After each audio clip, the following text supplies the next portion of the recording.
I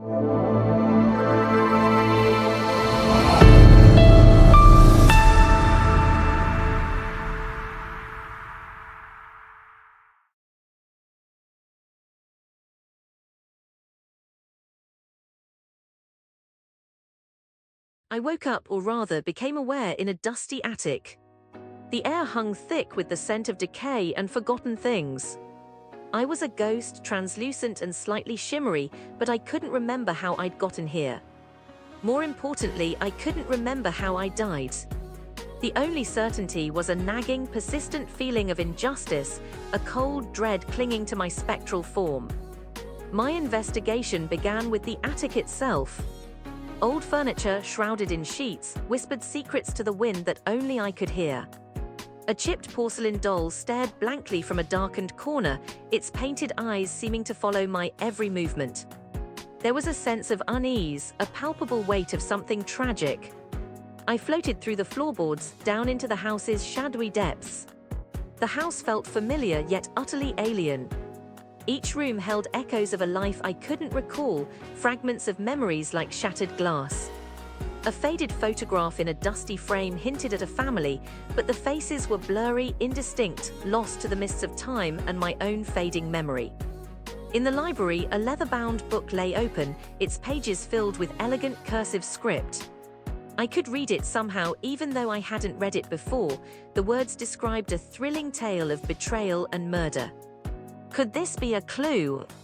The script spoke of a hidden room, a secret passage behind a bookcase. I focused my energy on the bookcase. Its shelves slowly revealed a hidden doorway. The passage was dark and claustrophobic, but I drifted through, my spectral form unaffected by the physical obstacles. The passage led to a hidden cellar filled with forgotten treasures and unsettling shadows. There, nestled amongst cobwebs and dust, I found a small, ornate music box. As I touched it, a faint melody filled the air, a tune both beautiful and heartbreaking. It felt intensely personal, like a buried memory trying to surface. The melody led me to another clue, a faded letter, its ink almost completely gone, detailing a heated argument over a substantial inheritance. The words were barely legible, but enough to pique my interest. In the garden, overgrown and neglected, I found a partially buried trowel. It felt strangely cold to the touch. There was something sinister about it. The trowel felt strangely familiar. I seemed to recall a gripping sensation, a struggle and a sharp piercing pain, then oblivion. Was this the murder weapon? Each object, each whisper of the past, added a new piece to the puzzle, but the complete picture remained elusive. The image of a person flashed through my mind, a man in a dark suit, his face hidden by shadow. Was he the culprit? Or was I mistaken?